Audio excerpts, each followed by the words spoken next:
Welcome back, Pirate Crew. It's your captain, Yeehaw Yadam, and for today's video, I'm joined by special guest, Diego. Not only is he a special guest, he is one of my testing partners and good friends, and we play this game pretty often together. He's mopped me on my own channel. If you look back when I played Luffy versus Eustass Captain Kid, that was him whooping me on my own channel. He was able to pilot none other than Eustass Captain Kid all the way to top 16 in this last weekend's Miami Treasure Cup, and was only finished off by the Miami Treasure Cup winner, Andrew Duvall, in the top 16 format. He had a lot of interesting spread and a lot that he needs to say about the deck profile, so without further ado, I'm going to give it away to Diego to introduce himself and talk about his Eustass Captain Kid deck. So Diego, what should we know about you? Hey, what's up, guys? I'm just, your average player, except I've been playing various card games forever now, right? Yu-Gi-Oh!, Pokemon, Naruto, Digimon, right? And now we're at One Piece, and by far One Piece is the best of them all. And the Treasure Cup was pretty interesting. Like he said, I got gatekept by Duvall. Had it been anyone else, I would have made it a little bit further in. But eventually I was going to play against him. Everyone had to play against him, right? Yeah. And it was just a good time. It was a great time. I got to, hang out with friends, hang out with Yadam. It was just a good time overall. Nothing went wrong. And the tournament really went pretty smoothly. Yeah, and you'll get another chance in Texas. So we'll see, and we'll keep up with Diego to see how his run goes in the Texas Treasure Cup. So Diego, show us a little bit about your Eustass Captain Kid deck. At the end of the video, we'll talk about... So we're going to move pretty quickly through the deck profile. A lot of the Eustass Captain Kid deck has become standardized nowadays. So we'll try to stop and talk about the specific deck choices that are considered spicy. At the end of the video, we'll then talk about how we would like to change the deck, or how Diego would like to change the deck, and then finish off by talking about his matches. So Diego, take it away. Alright, like you said, so much of the deck is just staples, right? So we're just gonna fly through some of these. We have 4 Bonnies, right? 4 Apus. Searchable 2K. I played 2 killers, but we'll get to that in a second. 4 blocker killers and 4 blocker veggies. This is all standard staples, right? But this is the first thing I want to touch up on. A lot of people either don't play this or play the 5-drop killer, the 5-drop extras that kills a 4 or less. Mm-hmm. I opted into playing this because I feel like, honestly, that's just a flex spot. You can play either one, both, or none. But I felt like this was the most flexible of the 2 options, because not only does this kill a 3-drop that's suspended, but you can also recycle him with Law later on the list, right? The X-Drake, you can't necessarily killer. You can't go killer, Law, killer, right? Those are just little plays, little intricacies that it's just personal preference at that point. He also has a pretty cool either one. He also has a pretty cool trigger effect, which is nice. Being an early body lets you fight versus aggro decks a little bit better. So I can completely understand why you went for the killer, and I think a lot of people opted to go killer as opposed to X-Drake, except for Duvall. Right. Yeah, that's the only real difference, right? X-Drake can go sideways. X-Drake can attack your opponent's characters without really attaching too much. Killer, you would have to invest some kind of Dawn into him in order to go after bigger things. But just the 2 cost discount on being able to kill practically the same things is why I opted into playing him. Yeah. And then that's the Supernova engine. Now we're gonna go into my Wano engine, which is also as standard as it gets, right? 4 Izos, 4 Nekomamushis, 4 Okikus, and 3 Raizos. Yep, seems pretty standard to me. What's up with Raizo? Raizo is absolutely a bananas of a card. This card is, I feel so ahead on board whenever I just play him and my opponent, he comes back to me on my turn. It's like, okay, it's time to draw 3 cards this turn and then put a little bit of pressure on my opponent. Something that a lot of you might notice is that I'm not playing Momo. I opted into not playing Momo for the tournament because I just didn't like the card at the time. But Raizo is just such an insane card to just give your opponent something to deal with, right? Having this on board is already giving your opponent okay, what am I prioritizing here? Oh the card that interacts with my board, or the card that's gonna let them draw an extra card. And it's just so many interesting little plays, being able to keep them alive with the laws and whatnot. It's just such a powerhouse of a card. Just being able to draw an extra card a turn is absolutely insane in my opinion. Yeah, once you start coupling that with the Bonnies, or if you play Momo, and then you can hide that behind an 8-drop, and you're really in a pickle, right? Because you have the 8-drop, which makes it impossible to attack the Raizo, and now you have Bonnie, Raizo, plus draw per turn. You're going 3 cards a turn. It gets dicey. It gets dicey. Right. It's always the name of the game is always just presents a board to your opponent that he has to have a hard time even deciding what he's gonna tackle first, right? And then you then get to decide with your hand and your resources which one you want to prioritize protecting, and then maybe your opponent makes the right choice and you start protecting your cards more aggressively, or maybe they just start wasting resources attacking the card that you don't need because maybe you have another Raizo or another Okiku. Yeah, you brought up an interesting point, right? So the option of giving your opponent more options is really interesting, because the more options you give someone, the more that they can make mistakes, right? If you start presenting those boards where you're like, dang, should I go for Okiku, should I go for Raizo? It's very difficult for them to decide what they can do, and it really puts a lot of like pressure mentally on your opponent. So that's really interesting that you mentioned that. Right. It's all about the mental of the game at the end, especially when you go for like 9+ rounds. The further you get, the less mental capacity you have, right? Definitely. So going on from there, we're gonna start going into the top end, right? I'm playing 3 of the 8-drop kids, 2 of the 7-drops, 3 of the blocker laws, and 3 of the Hawkins.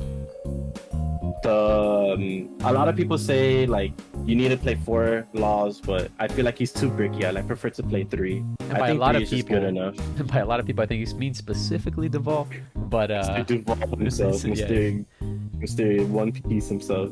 Yeah, Mr. Luffy. Right, like so much of the deck is so tight, but when you get down to what can be changed, it is so divisive, right? Like, oh, you need to play 4 Hawkins or 4 Laws, or you need to play 4 of the 7-drops, right? And at that point, that's where you decide, like, this is what I like, this is what I can vibe with, and this is what's working for me. And if it's working for you, you should just go along with that, because nothing's worse than playing a deck where you draw the cards where you don't want to be playing, and you're just like, you just mentally boom throughout the tournament. You're like, oh, and you know. 100%. And something that I've been talking about, Diego, for a very long time is the Hawkins. Something that when we play tested it, I said this was the card that won you the game. That sentence came up very often right after he fielded Hawkins. Whether I be playing Law, whether I be playing Green, whether I be playing Red, Hawkins just puts a lot of work. And if I don't have, and the deck that I feel like has the easiest answer, right? He's a 6K, and you know what KO's 6K? Jet Pistol. Right, but if you're jet pistoling a Hawkins, then you're not jet pistoling something else. And this deck just has a lot of pistol targets. You have the A-drop, you know, it's a combo with the Otama. You have Okiku, you have Hawkins, you have Law. There's a lot of things that I need to pistol, and eventually I don't have that many pistols, man. So. Yeah, Hawkins is such a good card. He's good early, mid, late game. And whenever you have an opportunity where there's not enough pressure on the board and you can field this card, your opponent's just like, right, all right, yeah, you got to deal with that card, right? No, that card and by itself already has an issue dealing with it, because Red is the only one that can just delete this card. Everything else has to deal with the assortment of blockers that sits next to him as well, right? Correct. And usually you don't send this guy sideways unless you're trying to just kill something for free. You attach one, you kill something. But even if you did, like, let's say your opponent puts you in the board state where you have to swing twice, not only do they have to now invest their turn not developing because they need to kill it, they also have to kill it around. Like, let's say there's a Raizo next to him, or a killer, or there's also a Bonnie there, right? There's so many good cards in green where it's like, what do I prioritize killing? Well, this is number 1.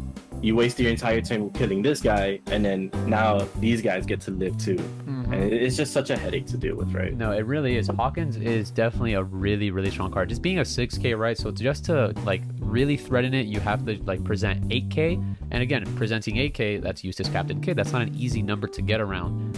You could argue that Blue has a good time versus Hawkins because they play the Mihawks, the Flamingos, and honestly, your matchup with Blue is already so good that if they're like Mihawking your Hawkins, you don't feel like great about it, but also like you're comfortable in the fact that you do just play the 8-drop, and then that should be able to carry you to victory. Right. Because blue, this card alone just like solos the game, right? Almost all the time, unfortunately. Right. You just play him on 8, and then your blue opponent then has to go through this insurmountable wall, because this is what they have to kill, but this guy's sitting behind them, and then if they don't have some kind of threat on board that can just attach one or no Dawn to just go into him to begin with, then you're just drawing more cards than you're using to protect them, and then that's the real issue. Why blue has an issue, has a hard time getting around this deck. Let's not forget about the fact that Eustass Captain Kid, in and of itself, he is a timer leader. He just presents a timer eventually. Like he says, you have X amount of time to finish this game, because if not, my leader will finish this game eventually. And that's what makes Eustass Captain Kid so good, because ignoring the fact that he has all these insanely powerful cards available to him, like Odin has them as well, you can argue the Kid effect about saying double attack, presenting 12-12 is very, very good at limiting your opponent, right? Because not only do they have to spend their time dealing with your board, if they're doing that and you're attacking their face, your board's attacking their face, and you're getting to the point of the game where now they're at 1 life, Kid takes the wheel and he just finishes it off in 1 to 2 turns. Right. And then another thing you want to talk about, right? I have a couple more cards to go through here. Oh, certainly. Green tends to be the only color where pound for pound every card is just good on their own, as opposed to other colors. They just have a mismatch of good cards that don't really synergize with each other. But green, everything just synergizes with it, right? It's not only the 8-drop Kid that is carrying you, it's also the blockers next to him, or the value engine, the Urbani, the Rizal that you can't kill, right? Like it's all the same song and dance. The Waterfall, the Punk Gibson, like everything just comes together. Which is why I'm getting to this. This card in hand, which I decided to play 4 of, along with this on board, is like, you are not gonna kill this card. You would need some kind of astronomical number just to push through this. Which, if it does ever happen, that's what the blockers are for, right? But just to have 2 Dawn up with this guy is like, alright, you gotta swing for at least 12 now, because if not, you're just gonna eat 1 card out of my hand, and I guess to suspend something that's on your board. It's so bananas. Like, so much of this deck just works so perfectly together. Yeah, and the Punk Gibson's also a really cheeky card that, like, if you're going for lethals and like they're trying to, like, you know, knock out your Kid, you can then Punk Gibson one of your weak blockers, a killer, a Veggie, a Chopper, and then use that to then go offensive on the following turn. So Punk Gibson, that effect is really cool, and it's trigger in life. How ridiculous is that trigger? Just suspend anybody, baby. It's game winning. It's actually just game winning. Yeah, in the green matchup, it's the one that hurts the most, because the green matchup is so much of like, develop a dude pass, right? And then you suddenly poke, and then the Hawkins that was sitting like this all game, all of a sudden it's like this, and your opponent's like, uh-oh. Now I gotta waste resources to protect him, and then you have to protect him in most cases, right? Oh, certainly. Right. So other than the 4 Punk Gibsons, I do play 2 Straw Swords. And that's my spell lineup. I don't play Paradise, because even though it's good in the mirror, I just don't like the card too much. I think too much of it's too gimmicky for me. The trigger in life is okay, but the card itself, I just feel like I don't support it that well in this deck, right? Like, I only play 2 of the 7 drops. It does help me protect things, but ultimately speaking, it's like just really good in the mirror and nothing else. But in the mirror, I feel like Straw Sword is just backbreaking, right? Like what we were saying before, the cards that are uninteractable, which is like the 7-drop or the 8-drop that plays on 8. All of a sudden, it's like, oh, play the 8-drop on 8, pass. It's like, oh, nice, Straw Sword, GG.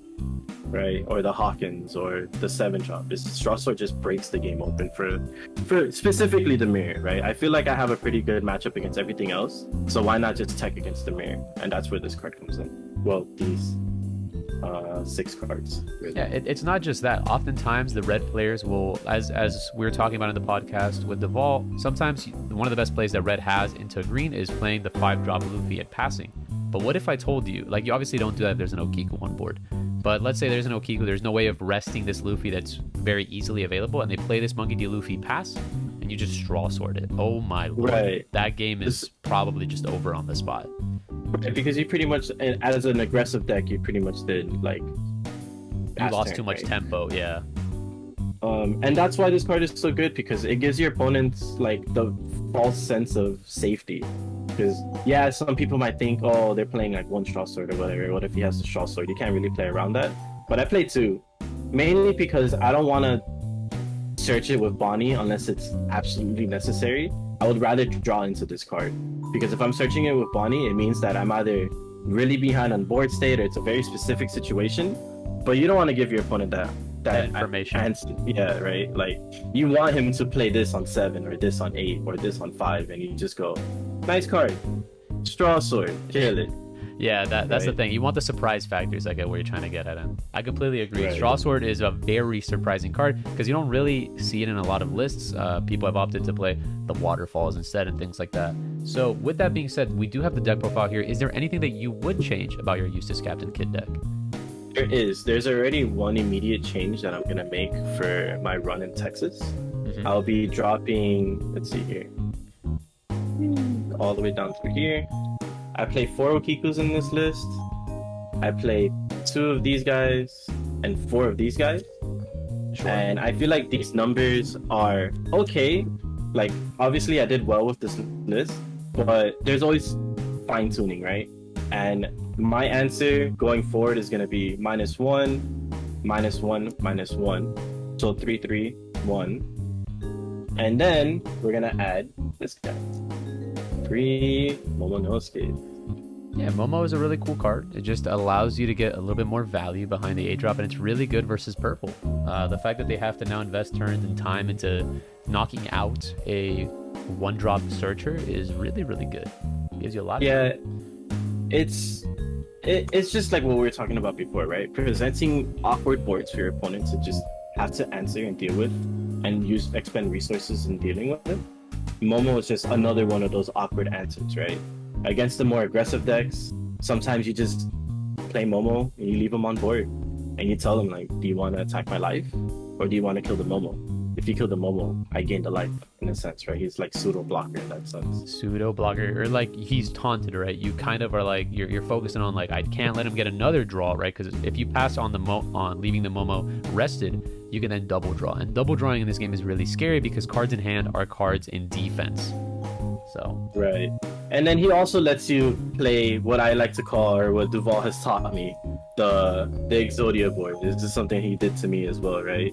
Where he's on evens, you have a Momo on board, you develop something that gets Cat Vipered, right?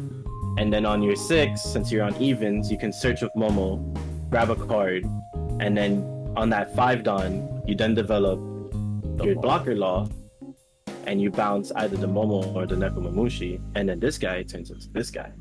And then this is what the board you're presenting to your opponent. And then this is just absolutely backbreaking, especially in the mirror. This right here in the mirror is like, oh, I can't even Nekomamushi swing at the Okiku anymore. yeah, because then you have to the law presents you with attacks, and it's not even just attacks. Okiku now taxes the possible Basil Hawkins that you want to be the first to present the Hawkins, but if I Okiku prior to your Hawkins and it's behind a set of blockers, it becomes very difficult to present that board state unless you play the X-Drake or the Killer, and that's why those cards are very popular, because it allows you to maybe rest and then go for the Okiku. There's just a lot of like small intricacies and board states that we can talk about for a very long time, but then the video would go for a little long. So without getting a little bit longer into the video, let's talk about your matchups. How were your matchups in Swiss, and how was the matchup in top 16 versus Duval? So there were 9 rounds of Swiss. I played against 7 red decks.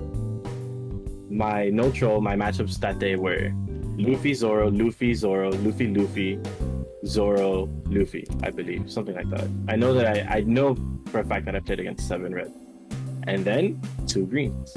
It was a very interesting day. I lost to a red player who ended up going into top 16. His name is Kyle. He's the one with the fully foiled red deck with the Manga Shanks and the blue Luffy. Oh, unfortunately, that guy. Unfortunately against him, he had triple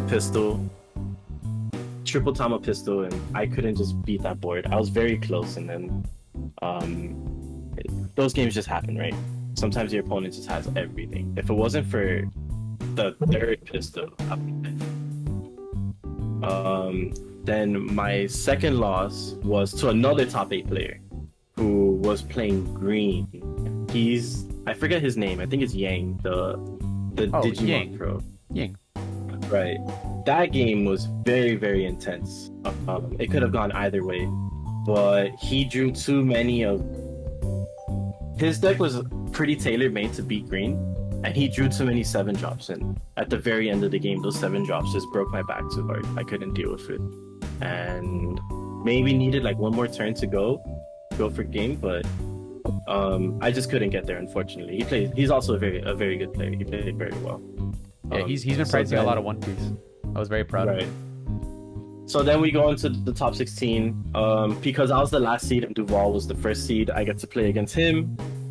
And game 1 was so intense. We had 12 minutes left after game 1.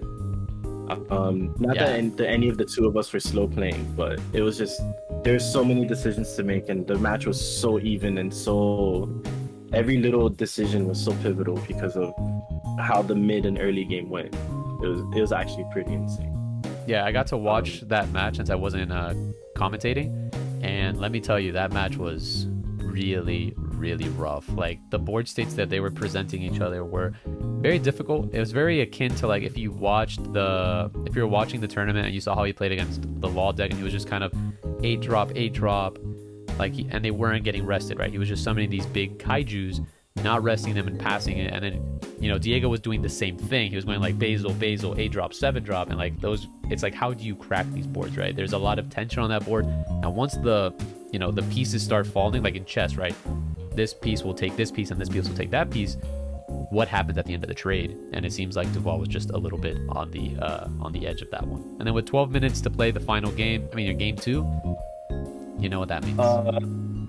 Yeah, so in case some of you guys aren't aware, in Top Cut for top 16, there is no 0, 1, 2, 3 or 5 minutes. It is whoever's ahead automatically wins. Well, no, not necessarily. That only happens if you're in game 2. If you're in game 2, right, whoever got game 1, there's no playing it out because you can't draw in top 16. So whoever won game 1, if you're in game 2, becomes the automatic winner.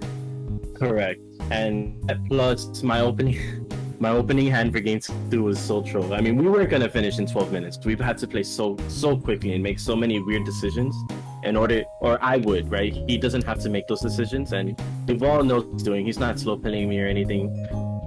I would have to make very weird decisions in order to just try and close out the game as fast as possible, just to get into a game 3 scenario where then things would get a little bit weird. Then it gets weird. Game 3 is where it gets weird.